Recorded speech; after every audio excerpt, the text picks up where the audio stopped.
All right, welcome back to Self-Publishing Made Easy. My name is Marcus Williams. I am an indie author, and over the past couple of years, I've basically had to research, watch videos, read articles, figure it out on my own how to do this, create my own process. So I'm sharing that with you.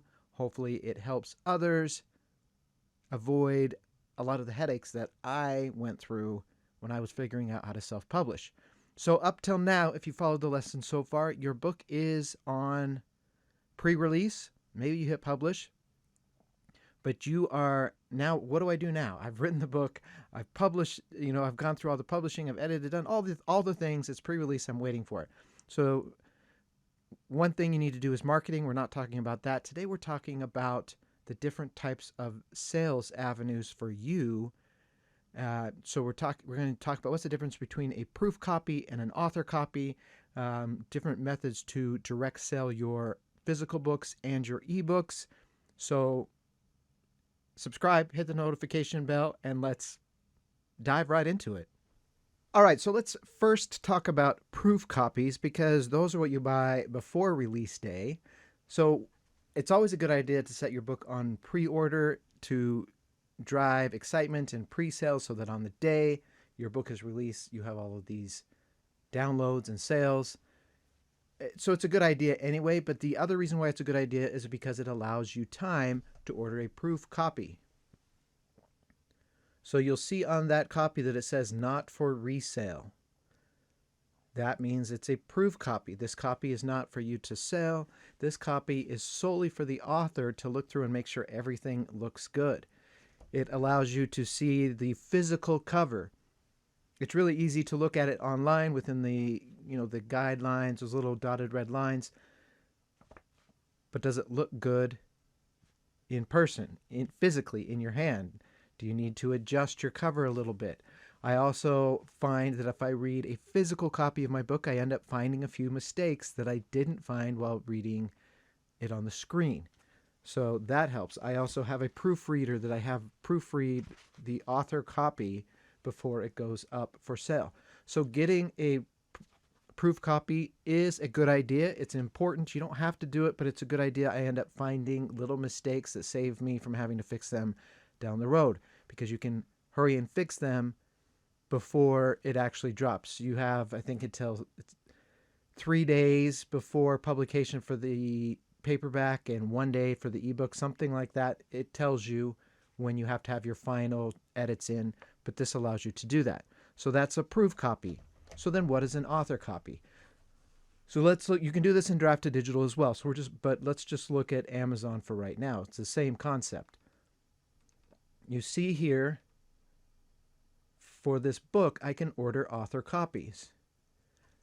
The great thing about author copies is it allows, it always does this to me, is you're buying them at the printing cost plus shipping.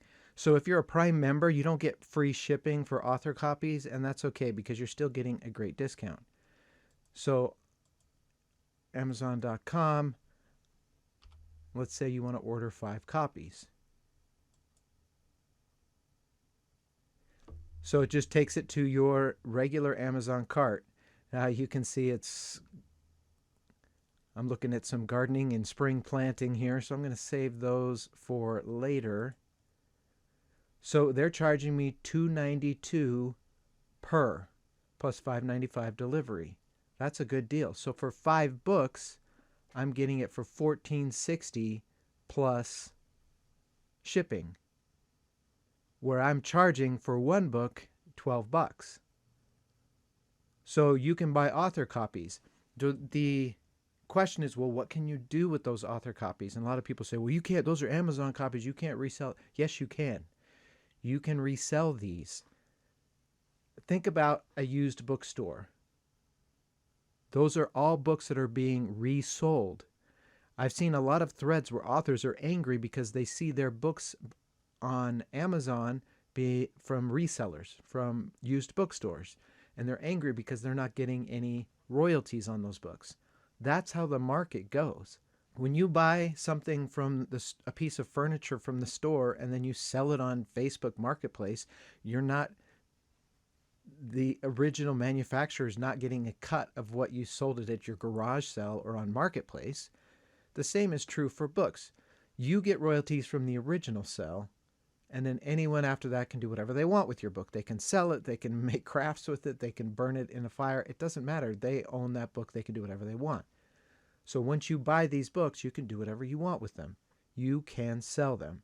And that's how I get my personal stock in order to sell at markets or fairs or bookstores or to friends. So I keep 5 or 6 copies of every book, and I've joined some local makers fairs, craft fairs. We had one we got a bunch of authors, and we did an author event hosted by a local library where we sold books, and I used these copies to sell. And then you can sell signed copies. You can also sell signed copies on your website. So this is where you get your inventory, because you can get them at cost, and then you can sign them and ship them. And you can charge more for a signed copy directly on your website. I don't do a lot of that. I do some. I have a TikTok shop that does that. So another thing that you can do, I've never tried this before. I just saw someone else doing it and I thought it was a great idea. They accept sales on their website. So they sell the paperback of this book on their website. But instead of them handling the shipping, what they do is they go in and do an author purchase on Amazon with a shipping address to their buyer's address. So they let Amazon take care of it. So then the author is still getting this deal. So the author, I'd only be paying $2.92. And then whether or not I charge my buyer shipping or not, it's up to me.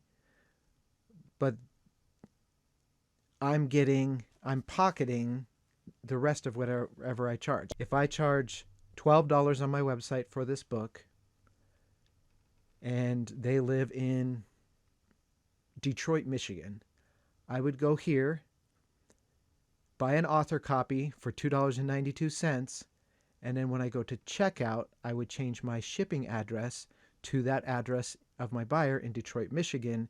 They get a brand new copy sent directly from the printer, which is Amazon. I pocket 12 minus $2.92. So that's something else you can do. The only downside to that is you can't sign them. So a lot of times when people are buying on your website, they're buying it directly from you because they want a signed copy. But if they don't care, then you can do that. And if you notice, back on the author copy page, remember it said, please select the marketplace. So what if you had an international buyer? What if you had someone from Canada or Australia who bought your book on your website? Instead of you having to pay international shipping fees, you just click that marketplace, put in their shipping address, and it ships from Amazon Australia. So you're paying the local shipping for the Australia marketplace to an Australian address without you having to pay for international shipping and all that stuff. So never tried it before, but I know someone else who does it, and it sounds like a great idea. So that's your physical books. What about direct selling your ebooks? There's a lot of ways to do this. The one thing you want to make sure is that you have a tech support, because a lot of people don't know what to do with an EPUB file, and a secure delivery system. So you could do it yourself. You could just email that to them, but that's a pain, especially if you start getting popular and you start building your brand and you get a lot of sales. You don't want to have to handle that for every single buyer. So let's go back to Story Origin. You've seen I use Story Origin for a lot of other stuff, for my ARC readers. You can use it for beta readers. I use it for newsletter swaps, all this other stuff. Another feature that they just recently added is direct sale ebooks. Okay, so they have partnered with Lemon Squeezy, which is a payment processor, and they actually have negotiated a discount. So Lemon Squeezy just takes a flat percentage or a flat fee / percentage of each sale, and then you get the rest of the money. So it's not a royalty. You're not getting 35% from Amazon minus the delivery fee and all that other stuff. You are just getting whatever you set your price at. So I've just added a bunch. I don't have any sales yet in here because I just added them. But so I set this book at $2.99 in Lemon Squeezy.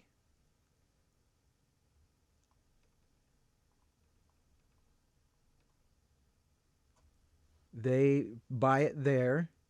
It's partnered with Story Origin. Story Origin handles the delivery just like, and they already had that system in place because of delivering ARCs and everything. So let's look at what this looks like. All right, so let's go. So this is the web page created by Story Origin in Story Origin. So these are all the books that I have, and these are ebook, direct sale ebooks. So let's go to, and this is cool. I'll show you this in a second here. So same book I was showing you before. Buy it for $2.99. You get the download link. Use it in whatever app you want. And they have an upsell feature. So books 1 and 2, in Atticus, you can create a bundle. So I formatted this bundle of books 1 and 2 all in one file in Atticus, put it on Lemon Squeezy at a higher price. So books 1 and 2 here for $4.99 instead of $2.99. And then there's this upsell. Save $1 when you buy both books in the series at once. And then you're not just selling one book, you're selling them both as one file.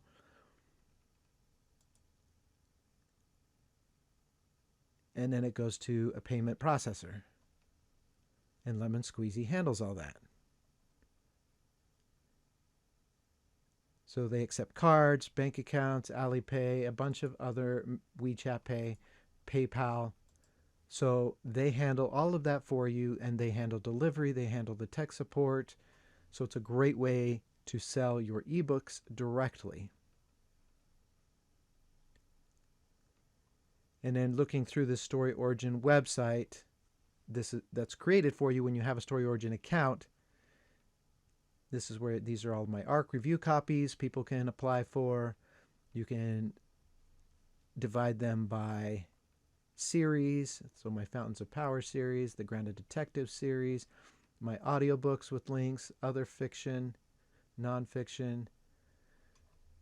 So I have this page is a subdomain of my website, and this is basically how I sell my books on my website. Now it allows me to provide a link to Amazon or other stores if I want to, but I want them to buy directly from me. I make more money that way, especially with ebooks. So I have the link go directly to this store where they buy direct from me. So you can sell physical copies, you can sell ebook copies, you can sell them in person, you can sell them online. There's lots of different ways for you to sell your books outside of the stores. And the thing you need to remember is whenever you sell something on Amazon or Barnes & Noble or any of the other stores, you're just getting a royalty. They're taking the higher percentage of that sale. If you can build an audience, if you can build a fan base that are willing to buy directly from you, and all you're paying out of pocket are the processing fees, you are making a higher percentage of each sale than you are selling it elsewhere. So although I have my books wide and I want people to be able to purchase them wherever they want, I want to funnel them to my website because I make more money per sale on my website than I do anywhere else. So those are some options there for getting copies of your book and selling your book. One other thing I want to talk about is pricing, and that's something that you need to play with. So you see here that I have the ebooks at $2.99. A lot of people put them at $1.99. I know other authors who if they have a series, so say for example, in my Fountains of Power series, this first is a prequel, it's a short story, so that's free. And then a lot of authors make the first book in their series cheap, 99 cents or free. And then the rest of the series, they price higher, $7.99, which you may think, wow, that's really high for an ebook. But if you've created an audience with book one and you've got them hooked, then people will be willing to pay more because they're a fan of your work already. They're not buying something to try, they're buying something they already know they like. So I know a lot of authors that do that. And eventually that's what I will get to when I get enough people reading book one. I will raise the price for the rest of the books in the series. But the great thing about pricing is you get to play with it. And one thing that I want you to realize is that the cheaper the book, the less likely they're going to read it. For example, Kindle has free books all the time. People put their books up for sale. They have books for free for a week. There are days when, I think 2 days a year where Kindle has a ton of books for free. So I go in and I download tons of books. But the odds of me reading any of those books are really slim because now I have this big pile of free books that mean nothing to me. But if I paid $7.99 for a book, you sure as shooting I'm going to read it because I paid good money for it. So people are more likely to read your book if they have to pay for it, but they're more likely to download your book if they don't have to pay for it. So think about that when you're doing your pricing. Play with your pricing, set it at different prices and see where it sells the best. You can change your prices in Drafted Digital and in Amazon. All right, so that was a little bit about proof copies, author copies, selling your paper books direct through your website, selling signed copies, allowing Amazon to do the shipping for you, selling direct ebooks, all that other stuff, the services that I use. So hopefully that was helpful to you. Now that you're in this stage of my book is ready, it's up for pre-order, what do I do? How do I set up to make the most money as an author? Again, I'm not talking about marketing here because I am not a marketing expert. I'm still trying to crack that code. We'll talk about that a little bit, but I can't say that I can teach you the lessons that I've learned so far, but I'm not going to sit here and promise that I'm going to make you a successful marketer because I'm still working on it. But I've learned a lot in the process. So we will talk about marketing in another video. So I hope that you enjoyed this. Please subscribe, hit the notification bell, and if you wish to support me, I'm doing this all for free. And just because I want to help other authors, save them the time and the heartache of what I went through. But if you wish to support me in some way, you can buy some merch from the store that is in the description below. You can get this sticker, Support Indie Authors. You can get fun t-shirts. Check it out. See what you think. I think they're funny. I'm a bit of a book nerd, but you probably are too if you're here as an author. So check those out. And I'll see you next time on Self-Publishing Made Easy.